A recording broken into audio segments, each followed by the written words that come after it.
Game on! Hello and welcome to Circus. This is a new series that I'm starting where I'm providing CV2 tutorials and showcasing inventions that were made by other creators who want to promote their inventions on this series. For this episode, I'll be showcasing my personal favorite settings for CV2 creation, along with some tips and tricks that will help you improve creating bigger systems, faster, and more advanced systems. Let's get a move on. First, get access to the Maker Pen, of course. You're gonna want this little amazing thing called the Maker Pen. Now, for this episode, I'll be showing you some of my favorite settings for CV2 creation, along with some tips and tricks. What you want to do is head over to Circuits and Debugging. This will open up a little drop-down menu with a bunch of jibble-jabble, but I'm here to help. A setting that I always suggest to turn on is Always Snap Circuits. This will help you keep your chips nice and organized without looking them tilted or slightly off. This is mainly for the people who have OCD. I tend to use it because I like to organize all my circuits. For debugging, what we like to use is a debug execution wire flash. This will allow you to view where and how, when are your circuits being executed, and it will allow you to define errors much easier. So for example, we have an error here with the event receiver to an if, and then we'll see here we have an invalid player. When we get the error, the circuit isn't going to work. Next on the things for debugging, we have hover over wire flash, which will allow you to see where the output of a circuit board ends up. This is extremely useful if your CV2 systems tend to be messy, having wires all over the place like over here. And it can be tough to manage when you're trying to look for errors. If there's a random error, Rec Room breaks something for some weird reason. Not a lot of people use this feature, and I have a feeling soon it's going to be deprecated. So what you're going to want to use is multi-screens. So now this depends on your headset.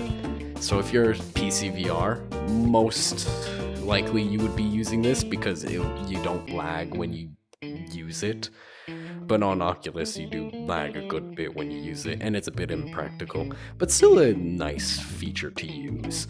This will let you move a bunch of tabs around and makes it much easier to work and look for stuff and swap between screens generally. My second tip is to color code your circuits.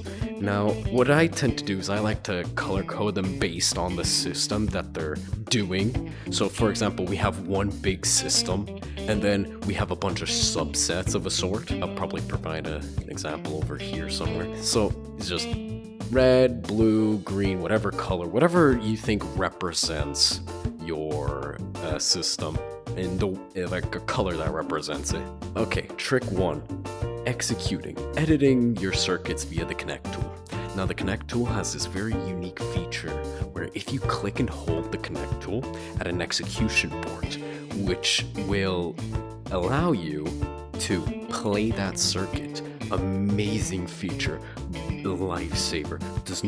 You do not need to spawn in buttons to test your circuits. You can just test them locally, or if they're connected to an event sender, which sends executions out to everyone. If you set it like that, then yeah, it's not going to be really local, but still, it's mainly a local system. Trick 2, logging. Of course, when errors happen, we all hate them.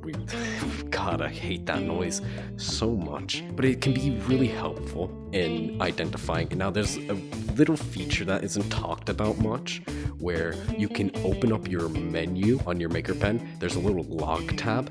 It tells you the error, but it's not necessarily, it's very vague, and it won't provide you much information if you're not too knowledgeable in CV2. Some people may be more familiar with the error, but the best way to fully figure out where your error is happening is if you click onto the little error.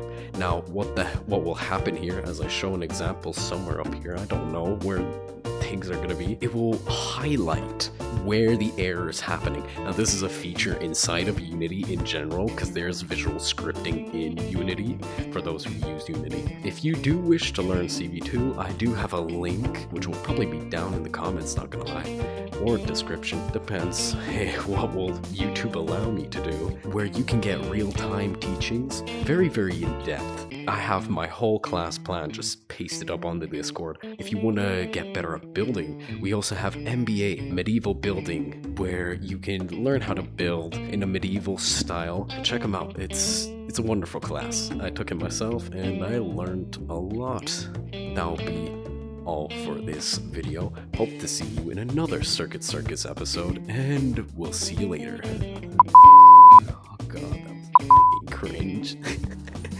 Alright, where's the cut this out, please. Please, Sonny.